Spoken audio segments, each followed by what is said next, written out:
So another thing that happened to the game, Wylie went down, right tackle went down. And Prince looked pretty damn good, JD. What was your takeaway from Prince coming in at right tackle? And I know in the offseason we talked about it, and you were a big fan of Prince. You said he had a chance to start. So what's your take this? Look, when he was up here in Philly, I thought we should get him out of Kansas City because out Kansas City. I said, this guy right here he's got the feet. He's got the skill set. That's the thing about it. They always wanted like a little bit more power from him. That was the thing. There was always this thing about guys getting into his chest when when pass rushers are coming at him. But I think he looked solid. I think he did. He looked absolutely solid coming in for Wylie.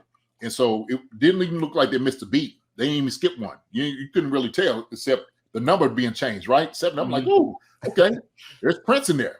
So somebody tweeted out me and said they thought it was our guy, what's the name? Kennard. They thought it was Kennard out there because he got 70 on the Twitter handle. But I was like, nah, that's Prince doing the thing, right? Marcus is sitting there telling him we was talking about it. But no, he did. He looked solid, man. He looked good out there. He did. But I've been a big believer in this guy. I have, as far as like his play. So he played down at Auburn. He's a great tackle. He really is. They put him on the right side instead of the left. So that might help him out just doing it that way too. This should excite Chiefs fans and the Chiefs as a whole because of the fact that this now tells us that the worries we've been having about the offensive line may not be as bad as we thought they are. Because we know, JD, you know this better than Marcus and I, NFL season is very long, which means injuries are always going to happen. And those dudes in the trenches, they're always banged up. There's always injuries down there. That's why, side note, it was incredible that Will Shields, Willie Rofe, and all those guys played 60 straight games together without missing a game. It was unbelievable. But that's unexplainable how they did that. But as far as what Prince did, man, Prince turned into a king today. Let me just tell you like that. That dude's straight royalty. He got anointed. The whole thing happened. They had the whole ceremony and everything. It was incredible. He looked like a guy that should be starting at right tackle. And this is no knock on Andrew Wylie. We talked about this just a week ago. That Andrew Wylie, we all know, he's a backup. He's played guard. He's played tackle. He's been a fill-in guy. And the only reason Andrew Wylie's even been playing it all season is because Lucas Niang's still been injured. We all know that Lucas Niang is the guy they want at right tackle. And you guys just had my guy, the dude I've been big on all offseason, Darian Kennard. I want to see him get right tackle snaps as well. I want to see him get his chance. I think those days are coming, probably in 2023. But, man, this depth is what I'm looking at. And that Jacksonville Jaguars front seven ain't no joke. And Orlando Brown Jr. stepped up today. All the dudes stepped up today, and Prince stepped right in and absolutely sired those dudes. I'm telling you, he was protecting. He was doing what he needed to do, gave Patrick Mahomes the protection. I thought the offensive line had an incredible game, and Prince was absolutely 100% a big contributor as to why that took place. Yeah, and that's hard for a guy to come in and just have that consistency on the line because usually the line calls and everybody trying to be on the same page. But it looked like there was no lag in any of those things, right? It just didn't seem, he fell right in, and it just still looked like everything was just firing on all cylinders. It really did.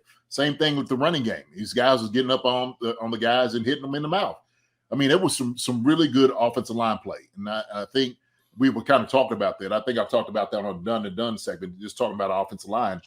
Sometimes they get a lot of flack because – of course, the last game when you throw it 68 times, it's going to, something's got to give. It's going to look bad. Some guys are going to be on skates. It's not going to always be in your favor. But when you have a game like this, which was more balanced, and how about we just talk about that even more? Like, for you to win championship football, like they was talking about, like when you start going deep in the playoffs during this time, when it starts getting cold, you have to be effective running the football. You have to be. And so I love just the play calling. At least this week, just seeing where they kind of just say, okay, we're going to run the football a little bit more. Pacheco came and got, 3, 4, 5, 6 yards. I think he was averaging 6.7, I think, on a carry, that's incredible. That's incredible. So if we can continue to do something like that, I really don't see teams beating us. I really don't. Seriously. Yeah, you're talking about the Chiefs, a team that was averaging around 4.5 yards per carry going into this game for the season, averaging over 2 more yards per carry. Yeah, you're right, JD. If they're getting anything close to that, there is not a single team in this league that can beat them. No, not at all. Not at all. Yeah, with that 35 pass attempts to 27 rush attempts today. So pretty balanced, pretty right on. Beautiful. That's 2,000 Chiefs right there. Trent Green will get his 30-plus attempts. Priest Holmes will get his 25, 30 carries. That's a great recipe for a W, man. Yes, sir. Yes, sir. Hi, everybody. Thanks for watching. Subscribe here to get the latest from the show. Also, be sure to check out the best clips from Chief Concerns. And if you prefer to listen to the show, subscribe and follow us on Apple Podcasts, Spotify, and anywhere else you get podcasts.